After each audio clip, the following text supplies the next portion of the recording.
کیا چینی یا مرچوں سے نظر اتارنا جائز ہے؟ بنت عارف واہ کینٹ سے فضول ترین کام ہے اور اللہ پہ توکل کے خلاف بہرحال ہے، کیونکہ اس کا کوئی نہ قرآن و سنت سے ثبوت ملتا ہے اور کوئی دلیل نہیں ہے اس کے. دیکھیں دلائل یا تو قرآن و سنت سے ہوتے ہیں یا عقل سے ہوتے ہیں، نہ عقلی کوئی دلیل ہے نہ قرآن و سنت کی کوئی دلیل ہے.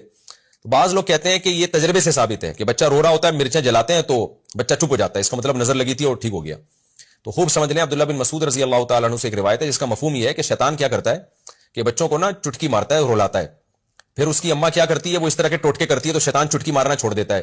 تو ماں سمجھتی ہے میرے ٹوٹکے سے ایسا ہوا ہے، تو ماں کا اس ٹوٹکے پہ اور زیادہ یقین آ جاتا ہے، حالانکہ وہ ٹوٹکے کی وجہ سے نہیں ہوا ہوتا، وہ اس لیے ہوا ہوتا ہے کہ شیطان جب آپ ٹوٹکا کرتے ہیں بچے کو تنگ کرنا چھوڑ دیتا ہے تاکہ آپ کا ٹوٹکے پہ یقین آئے. تو بار بار شیطان کرے گا، بار بار آپ ساری زندگی مرچیں ہی جلاتے رہو گے بیٹھ کے.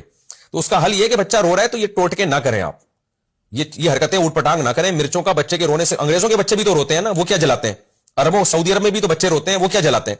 تو یہ انڈیا پاکستان میں ہی کیوں مرچوں کو برباد کر رہے ہیں آپ؟ تو فضول حرکت ہے، چھوڑ دیں اس کو. میرے اللہ کا شکر ہے، اللہ کی دین ہے، میں تکبر میں نہیں کہہ رہا اور کوئی شو مارنے کے لیے نہیں کہہ رہا، اللہ نظر بس سے بچائے. میرے 15 بچے الحمدللہ، آج تک ہم نے نہیں کسی بچے پہ مرچیں جلائیں. ہمارے بچے بھی اللہ کے فضل سے بڑے ہو گئے، تو کچھ چھوٹے ہیں کچھ بیچ میں ہیں، کوئی بڑے ہونے کی کوشش میں لگے ہوئے ہیں. تو ہر طرح کے بچے الحمدللہ ہیں. تو ہم تو نہیں حرکتیں فضول قسم کی، نام نے کبھی پی لیے کہ جھڑوایا، نہ کبھی جوتے دلوائے ان کے گردن میں.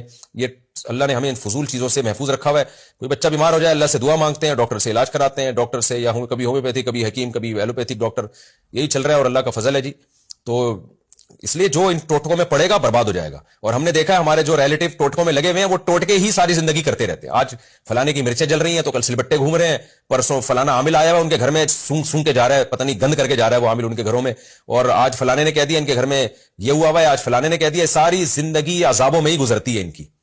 تو اللہ کے پر توکل کرو میرے بھائی. جب کوئی مسئلہ ہو، بچہ بیمار ہے، رو رہا ہے، زیادہ سے زیادہ سورہ فاتحہ، سورہ فلق، سورہ ناس پڑھ کے دم کر دو. اور کتنی اچھی دعا نبی صلی اللہ علیہ وسلم نے سکھائی ہے. حضرت حسن حسین پر آپ صلی اللہ علیہ وسلم وہ دعا پڑھا کرتے تھے، اعوذ بکلمات اللہ التامہ من کل شیطان وہامہ ومن کل عین لامہ. یہ نظر سے بچنے کی دعا ہے. یہ دعا پڑھ لیا کریں، بچے پہ دم کر دیا کریں، بس اتنا کافی ہے. مرچوں ویسی مہنگی ہو گئی ہیں اور ان چیزوں میں بھی مرچوں کو آپ کر رہے ہیں، تو آپ جلانا چھوڑ دیں، شیطان تنگ کرنا چھوڑ دے گا.